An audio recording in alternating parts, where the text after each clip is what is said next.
ഓം ശാന്തി. ധനത്തിൻ്റെ ആകർഷണം എന്ന് പറയുന്നത് ഒരുപാട് കാര്യങ്ങളുമായിട്ട് ബന്ധപ്പെട്ടതാണ്. ഒന്നാമത്തെ കാര്യം, നമ്മുടെ ചിന്തകളിലാണ് ആദ്യമായിട്ട് ധനം ജനിക്കുന്നത്. മണി എന്ന് പറയുന്ന ഒരു പോസിറ്റീവ് എനർജിയാണ്. ആ എനർജീനെ റെസ്പെക്റ്റോട് കൂടി ആര് സ്വീകരിക്കുന്നുണ്ടോ അവരടുത്തേക്കേ വരുള്ളൂ. 1 രൂപയുടെ നാണയത്തൊട്ടാണെങ്കിൽ പോലും അതവിടെ കിടന്നോട്ടെ എന്ന് നിങ്ങൾക്ക് ധനത്തിനോടൊരു കാഴ്ചപ്പാട് വന്നാൽ ആ 1 രൂപയുടെ നാണയമല്ല നിങ്ങൾ ഡിസ്റെസ്പെക്റ്റ് കാണിക്കുന്നത്, അനാദരവ് കാണിക്കുന്നത് ധനത്തിനോടാണ്. അതൊരു ഊർജ്ജമാണ്, പോസിറ്റീവ് എനർജിയാണ്. ആദരവോടെ പെരുമാറുന്ന ആളുകളുടെ അടുത്തേക്ക് പോവാനും അവരുടെ കൂടെ ഇരിക്കാനും അവരുടെ കൂടെ സമയം സ്പെൻഡ് ചെയ്യാനും നിങ്ങൾക്ക് ഇഷ്ടമായിരിക്കും. അതുപോലെ തന്നെ ധനം എന്ന് പറയുന്ന ഒരു പോസിറ്റീവ് എനർജിയാണ്. അതും നിങ്ങളടുത്തേക്ക് വരുമ്പോൾ നിങ്ങളതിനെ ആദരവോടു കൂടി ഉപയോഗിക്കുന്നുവെങ്കിൽ തീർച്ചയായിട്ടും വീണ്ടും വീണ്ടും നമ്മുടെ അടുത്തേക്ക് വരും. അതായത് ധനം ഉപയോഗിക്കുമ്പോഴും എന്തിനുപയോഗിക്കണം എന്നത് വളരെ ആവശ്യമായിരിക്കുന്ന കാര്യമാണ്. പൈസ, എൻ്റെ കയ്യിൽ പൈസ ഉണ്ട് എന്ന് കരുതി എന്തിനോ ഏതിനോ വേണ്ടിക്കൊണ്ട് വെറുതെ പൈസ ചിലവഴിക്കുന്നെങ്കിൽ അത് ധനം അധികം വൈകാതെ നിങ്ങളെ വിട്ടു പോകുന്നതായിരിക്കും. അതേസമയം ധനം നമ്മുടെ കയ്യിൽ എത്ര തന്നെ ഉണ്ടെങ്കിൽ പോലും ആവശ്യത്തിന് ധനം ഉപയോഗിക്കുന്നുവെങ്കിൽ, അതിനെ വാല്യൂ ചെയ്യുന്നെങ്കിൽ ആ ധനം നിങ്ങളടുത്തേക്ക് തിരിച്ചെത്തുക തന്നെ ചെയ്യും. അതുകൊണ്ട് ധനത്തിൻ്റെ വിത്തിൻ്റെ ഒന്നാമത്തെ വിത്ത് നമ്മുടെ സങ്കല്പമാണ്. സങ്കല്പത്തിൽ ധനത്തിനോട് ആദരവുണ്ടായിരിക്കണം. ധനത്തിനോട് ആദരവ് എന്ന് വെച്ചാൽ അത്യാർത്തിയല്ല. ഞാൻ എടുത്തു പറയട്ടെ, ധനത്തിനോട് ആദരവ് എന്ന് വെച്ചാൽ അർത്ഥം എനിക്ക് മറ്റൊരാളുടെ സാധനം സ്വന്തമാക്കണം എന്നുള്ളതായിട്ടുള്ള ആഗ്രഹത്തിന് ലോഭം അല്ലെങ്കിൽ അത്യാർത്തി എന്നൊക്കെയാണ് പറയുക. അതൊരിക്കലും ധനത്തിനോടുള്ള ആദരവല്ല. ഒരാൾക്ക് മറ്റൊരാളുടെ സമ്പത്ത് എനിക്ക് സ്വന്തമാക്കണം, അല്ലെങ്കിൽ എങ്ങനെങ്കിലും ഞാൻ ആ നേടിയെടുക്കണം, പൈസ ഉണ്ടാക്കണം എന്ന് മാത്രം വിചാരം വരുന്നുവെങ്കിൽ നിങ്ങളുടെ മനസ്സിലെ ധനം പൂർണ്ണമായിട്ട് ഒലിച്ചു പോകുന്നു എന്നാണ് അർത്ഥം. മനസ്സിലെ ധനത്തിൻ്റെ ഒന്നാമത്തെ ഘടകം എന്ന് പറയുന്ന മനസ്സിൽ പോസിറ്റീവായിരിക്കുന്ന ചിന്തകളാണ്. എത്രത്തോളം ഞാൻ ഇതൊന്നും തന്നെ ശാശ്വതമായതല്ല, എൻ്റെ യഥാർത്ഥമായിരിക്കുന്ന സമ്പത്ത് എന്ന് പറയുന്നത് എൻ്റെ ഗുണങ്ങളാണ്, ശക്തികളാണെന്ന് മനസ്സിലാക്കിക്കൊണ്ട് ഒരാൾ സ്വന്തം കർമ്മങ്ങളിൽ മൂല്യങ്ങൾ നിലനിർത്താൻ വേണ്ടിക്കൊണ്ട് തൻ്റെ വാക്കിലും കർമ്മത്തിലും ചിന്തയിലും ശുദ്ധിയെ കൊണ്ടുവരാൻ വേണ്ടിക്കൊണ്ട് പരിശ്രമിക്കുന്നുവെങ്കിൽ എവിടെയാണോ ശുദ്ധി അവിടെയാണ് ധനം എന്ന പോസിറ്റീവ് എനർജി ഒഴുകിയെത്തുക. അതുകൊണ്ട് തൻ്റെ വാക്കും തൻ്റെ ചിന്തയും പ്രവൃത്തിയും ശുദ്ധീകരിക്കാൻ വേണ്ടിക്കൊണ്ടുള്ള ശ്രദ്ധ എല്ലാ സമയത്തും നമുക്കുണ്ടായിരിക്കണം. മനസ്സിൽ മറ്റൊരാളതായിട്ടുള്ള ഈർഷ്യ, വിദ്വേഷം, വെറുപ്പ്, ഇല്ലെങ്കിൽ വേറൊരാൾക്ക് നല്ലത് കാണുന്ന സമയത്ത് എൻ്റെ മനസ്സിനുള്ളിൽ എനിക്ക് സന്തോഷിക്കാൻ സാധിക്കുന്നില്ല എങ്കിൽ, പലരും പറയാറുണ്ട് മറ്റുള്ളവർക്ക് അത് കിട്ടുന്നതിൽ എനിക്കൊരു വിഷമവുമില്ല, പക്ഷേ അവർക്ക് വേറൊരാൾക്ക് നല്ലൊരു വീട് കിട്ടി കാണുമ്പോൾ നിങ്ങൾക്ക് അവരുടെ വീട് കിട്ടിയതിൽ സന്തോഷിക്കാനാവുന്നില്ല. ആ സമയത്ത് എനിക്ക് ഒരു വീട് ഞാനിങ്ങനെ ആഗ്രഹിച്ചിട്ട് എനിക്ക് കിട്ടിയില്ലല്ലോ എന്ന് നിങ്ങൾക്ക് വിഷമം വരുന്നുണ്ട് എങ്കിൽ അവരോട് അസൂയില്ല, പക്ഷേ അതിൻ്റെ വേറൊരു ഭാവമാണ് ആ സമയത്ത് നിങ്ങൾക്ക് സന്തോഷിക്കാൻ പറ്റാതിരിക്കൽ. അങ്ങനെ നിങ്ങളുടെ മനസ്സിൽ ആ കാര്യം കാണുമ്പോൾ സന്തോഷിക്കാനാവുന്നില്ല എങ്കിൽ അതും നമ്മുടെ ഉള്ളിലുള്ളതായിട്ടുള്ള നെഗറ്റീവ് എനർജിയാണ്. ആ എനർജി ധനത്തെ നമ്മുടെ അടുത്തേക്ക് കൊണ്ടുവരില്ല.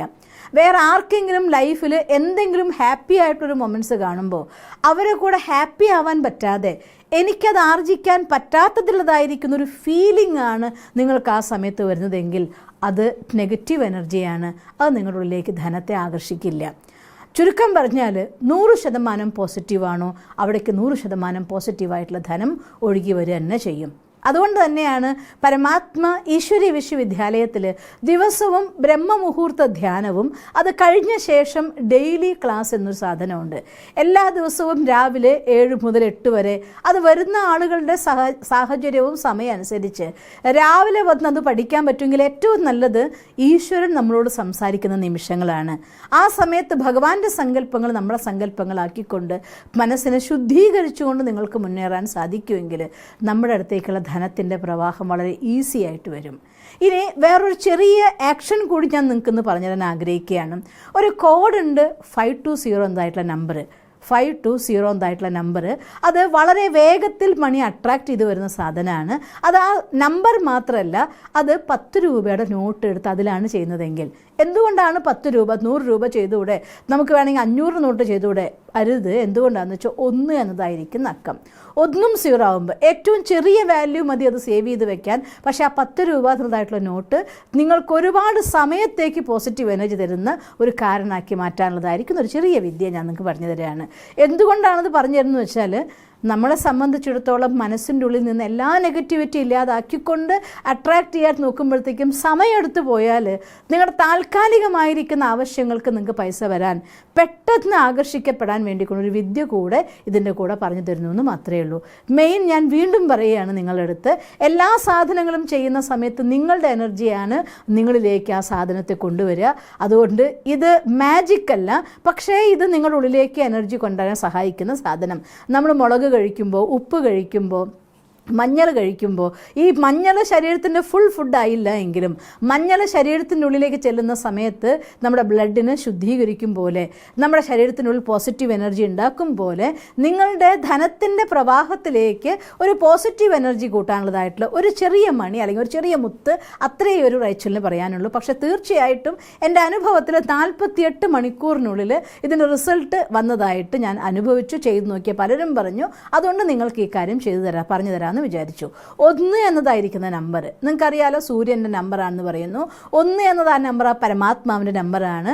ഈ പ്രപഞ്ച ശക്തിയായിരിക്കുന്ന യൂണിവേഴ്സിന് ഒറ്റയ്ക്ക് കാണുകയാണെങ്കിൽ ഈ ലോകം എന്നത് ഒന്നാണ്. വസുധൈവ കുടുംബകം എന്ന് പറയുന്ന സമയത്ത് ഈ പ്രപഞ്ചം മുഴുവൻ ഈശ്വരൻ്റെ മക്കൾ നമ്മളെല്ലാവരും ഒന്നാണ്. ഭഗവാൻ നമ്മുടെ എല്ലാവരുടെയും അച്ഛനാണ്, ഒന്നാണ്. സർവ്വധർമ്മങ്ങൾക്കും പിതാവായിരിക്കുന്ന പരമാത്മാവ്, ഈ സൃഷ്ടിയുടെ രചയിതാവായിരിക്കുന്ന ഭഗവാൻ, ജ്യോതിസ്വരൂപനായിരിക്കുന്ന പരമാത്മാവ് ഒന്നേ ഉള്ളൂ. ഭഗവാൻ തരുന്നതായിട്ടുള്ള ഗൈഡൻസ് അതും ഒന്നേ.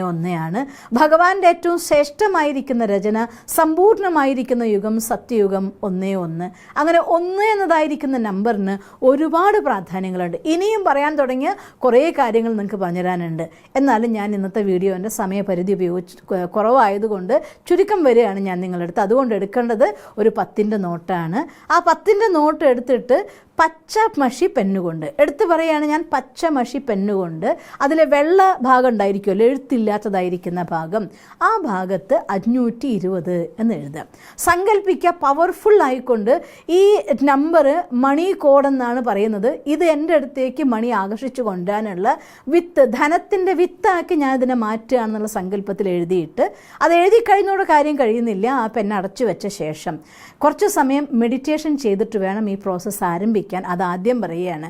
കാരണം മനസ്സിൻ്റെ ഉള്ളിൽ ആകാംക്ഷ വന്നാലും, മനസ്സിൻ്റെ ഉള്ളിൽ ആവേശം വന്നാലും, പോസിറ്റീവ് എനർജീനെ കുറയ്ക്കുന്ന കാര്യങ്ങളെല്ലാം തന്നെ ഇല്ലാതാക്കാൻ വേണ്ടിക്കൊണ്ട് സമചിത്തമായിരിക്കുന്ന മനസ്സ്, ശാന്തമായിരിക്കുന്ന മനസ്സ്, എത്ര കൂടുതൽ ശാന്തമാണോ അത്രയും കൂടുതൽ ധനം ആകർഷിക്കപ്പെട്ടു വരും, അത്രയും കൂടുതൽ ഊർജ്ജം നമ്മുടെ ഉള്ളിൽ നിറയും. അതുകൊണ്ട് മെഡിറ്റേഷൻ ചെയ്ത് ഞാൻ പരമാത്മാവിൻ്റെ കുട്ടിയാണെന്ന് സങ്കല്പിച്ച് ശാന്തി സാഗരൻ്റെ ഊർജ്ജത്തെ നമ്മളിൽ നിറച്ചുകൊണ്ട് മനസ്സ് പൂർണ്ണമായും ശാന്തമാക്കിക്കൊണ്ട് ഒരു ഗ്രീൻ ഇങ്ക് കൊണ്ട് ആ വെള്ള നിറത്തിലുള്ളതായിട്ടുള്ള ഭാഗത്ത് 520 എന്ന് എഴുതിയിട്ട് ആ പെൻ താഴ്ത്ത് വെച്ച ശേഷം ഇടത്തെ കയ്യിൽ ആ നോട്ടിന് വെക്കുക. ഇടത്തെ കൈ റിസീവ് ചെയ്യാനുള്ളതും വലത്തെ കൈ കൊടുക്കാനുള്ളതുമാണ്. നമ്മൾ ദാനം കൊടുക്കുമ്പോൾ, ആർക്കെങ്കിലും ഒരു സാധനം കൊടുക്കുമ്പോൾ ഇടത്തെ കൈ കൊണ്ട് കൊടുക്കാൻ നോക്കി, ഇതെന്താ ഇടത്തെ കൈ വലത്തെ കൈ എന്ന് പറയുമല്ലോ.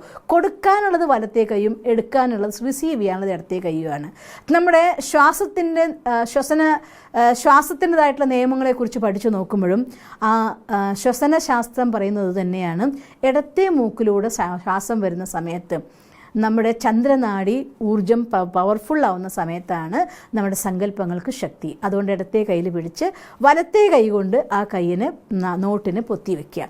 അത് മടക്കിയിട്ട്, ഒരു മടക്ക് നമുക്ക് മടക്കാം, 2 മടക്ക് മടക്കാം, കയ്യിൻ്റെ ഉള്ളിൽ അത് പൂർണ്ണമായിട്ട് ആ നോട്ട് കൊണ്ടിട്ടുണ്ടായിരിക്കണം. ആ രീതിയിൽ കൈ അതിൽ വെച്ച ശേഷം നന്നായിട്ട് സങ്കല്പിക്കുക, സർവശക്തനായ ഭഗവാൻ എൻ്റെ സമീപത്തേക്ക് വരികയാണ്. സങ്കല്പം കൊണ്ട് ഭഗവാനെ സമീപത്തേക്ക് വിളിക്കുക. ആ ഊർജ്ജത്തെ പൂർണ്ണമായും നമ്മൾ നിറച്ച ശേഷം എൻ്റെ കൈകളിലൂടെ ഊർജ്ജം ആ നോട്ടിൽ നിറയുന്നുണ്ട്. അതിൽ നിന്നൊരു ഗ്രീൻ കളർ ലൈറ്റ് ആയിക്കൊണ്ട് പതുക്കെ പതുക്കെ പതുക്കെ ഇങ്ങനെ പ്രവഹിക്കുകയാണ് പുറത്തേക്ക്.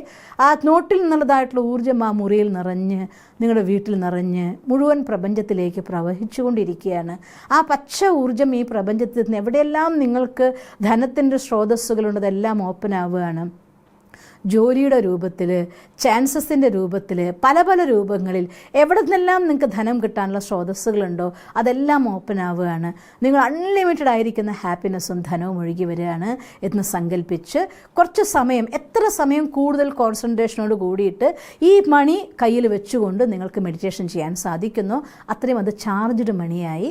അത് കഴിഞ്ഞ ശേഷം ആ നോട്ടിനെ കയ്യിലിങ്ങനെ പിടിച്ചിട്ട് അതിനൊന്ന് ഊതി കൊടുക്കുക. ആ സമയത്ത് നമ്മൾ ഊർജ്ജം സങ്കല്പിക്കുക, ഞാൻ എൻ്റെ ഫുൾ പോസിറ്റീവ് എനർജി ഈ നോട്ടിലേക്ക് നിറയ്ക്കുകയാണ് വിചാരിച്ചുകൊണ്ട് അതിലൂതുക. അത് കഴിഞ്ഞിട്ട് അതിനെ നോട്ടിനെ മടക്കിയിട്ട് നിങ്ങളുടെ പേഴ്സിൽ എപ്പോഴും തൊടാത്ത സ്ഥലത്ത്, നമ്മൾ ഈ പേഴ്സിൽ ഫോട്ടോ ഒക്കെ വെക്കുക, അല്ലെങ്കിൽ ഉള്ളിൽ വാലറ്റിൻ്റെ ഏതെങ്കിലും ഒരു ഭാഗത്ത് എടുത്തു വെക്കുക, അങ്ങനെയുള്ളതായിട്ടുള്ള സ്ഥലത്ത് ഏതാണോ നിങ്ങൾ കൊണ്ടു നടക്കുന്നതായിരിക്കുന്ന ധനത്തിൻ്റെ സ്രോതസ്സിൻ്റെ സ്ഥാനം, ആ സ്ഥാനത്ത് വെച്ചുകൊണ്ട് അതിനെ പേഴ്സിനെ കയ്യിൽ പിടിച്ചുകൊണ്ട് ഇനി ഒരിക്കലും ഇതിൽ പൈസ ഒഴിയാതെ അൺലിമിറ്റഡ് ആയിരിക്കുന്ന മണി സദാ നിറയും ധനം കൊണ്ട് ഈ പേഴ്സ് എപ്പോഴും നിറഞ്ഞിരിക്കട്ടെ എന്ന് ഭഗവാന്റെ ബ്ലെസ്സിങ് വരുന്നതായിട്ടും നിറയുന്നതായിട്ടും സങ്കല്പിക്കുക. ഇത് നമ്മൾ ആ 10 രൂപ നോട്ടിനെ എടുത്ത് ഉപയോഗിക്കരുത്. എന്ത് കാരണം കൊണ്ടും ഒരു 10 രൂപയുടെ നോട്ടല്ലേ, അതവിടെ ഇരിക്കട്ടെ. 10 രൂപയുടെ നോട്ടെന്ന് സങ്കല്പിക്കേണ്ട, നിങ്ങൾ ധനം മണി അട്രാക്ട് ചെയ്ത, ധനം ചാർജ് ചെയ്തതായിരിക്കുന്ന നോട്ടാണ്. ഓട്ടോമാറ്റിക്കലി നിങ്ങളുടെ അടുത്തേക്ക് ആ ധനം ഒഴുകി വരും. അങ്ങനെയുള്ളതായിരിക്കുന്ന കാര്യത്തിൽ ഇനി അത്ര ഏതെങ്കിലും ജീർണിച്ച് പോകുന്നൊരവസ്ഥ വന്നാൽ മാത്രം ആ നോട്ട് എടുക്കുക, ഒന്നുകിൽ ഏതെങ്കിലും മരത്തിൻ്റെ കടയ്ക്ക് കുഴിച്ചിട്ട് അല്ലെങ്കിൽ വെള്ളത്തിൽ ഒഴുക്കി കളയുക. അതിനെ വേറെ കാര്യങ്ങൾക്ക് വേണ്ടി ചിലവഴിക്കരുത്. അങ്ങനെ സങ്കല്പിച്ച് ചെയ്യുക. പിന്നെ ഒരു കാര്യം പറയുകയാണ്, ഇത് ചെയ്ത് 48 മണിക്കൂറിനുള്ളിൽ ലക്ഷങ്ങൾ വന്ന് നിങ്ങൾ പൂർണ്ണ സമ്പന്നന്മാരായി കോടിപതികളായി മാറും. ഒരത്ഭുതവും നടക്കില്ല. സങ്കല്പത്തിൽ നിന്നാണ് ധനം, സങ്കല്പമാണ് ഏറ്റവും വലിയ ഊർജ്ജം. എന്നാലും ഊർജ്ജം ആവാഹിച്ച ഈ മണി അത് പല മടങ്ങായിട്ട് നിങ്ങൾക്ക് ധനത്തെ കൊണ്ടുവരും. അത് നല്ല കാര്യങ്ങൾക്ക് വേണ്ടി ഉപയോഗിക്കുകയും ചെയ്യുക. ഈശ്വരീയ കാര്യങ്ങൾക്ക് വേണ്ടിയാണ് നിങ്ങൾ ആ ധനം ഉപയോഗിക്കുന്നതെങ്കിൽ അത് ഏറ്റവും വലിയ വിത്തുകളിൽ അതാണ്. ഈശ്വരൻ്റെ മഹാവാക്യം ഞാൻ ഓർക്കും, ഈശ്വരൻ്റെ കാര്യങ്ങൾക്ക് വേണ്ടി, പരമാത്മാവിൻ്റെ കാര്യത്തിന് വേണ്ടി നിങ്ങൾ 1 രൂപ ഭഗവാന് വേണ്ടി കൊടുക്കാമെങ്കിൽ അത് കോടികളായിട്ട് ഭഗവാൻ നിങ്ങൾക്ക് തിരിച്ചു തരും. അതിൽ യാതൊരു സംശയവുമില്ല. അതുകൊണ്ട് പൂർണ്ണ മനസ്സോടുകൂടി ധനം കയ്യിൽ വരുന്ന സമയത്ത് ധനത്തെ ഊർജ്ജം ആവാഹിച്ച് നമ്മുടെ പേഴ്സിൽ വെച്ചുകൊണ്ട് മണി ആകർഷിക്കുന്നതിനൊപ്പം നമ്മുടെ കയ്യിൽ വരുന്ന ഒരു ധനത്തിൽ നിന്നൊരു ഭാഗം ഈശ്വരീയ കാര്യത്തിന് വേണ്ടി സഫലമാക്കിക്കൊണ്ട് കോടികൾ തിരിച്ച് കൊയ്യാൻ പറ്റുന്ന രീതിയിലുള്ള ധനത്തിൻ്റെ വിത്ത് വിതയ്ക്കാനും മറക്കരുത്. അങ്ങനെ ധനം ആകർഷിക്കാനും ധനത്തിൻ്റെ വിത്ത് വിതയ്ക്കാനും ജന്മജന്മാന്തര സൗഭാഗ്യം ഉണ്ടാക്കാനും നിങ്ങൾക്ക് സാധിക്കട്ടെ എന്ന് സർവശക്തനായ ഭഗവാനോട് പ്രാർത്ഥിക്കുന്നു. ഓം ശാന്തി.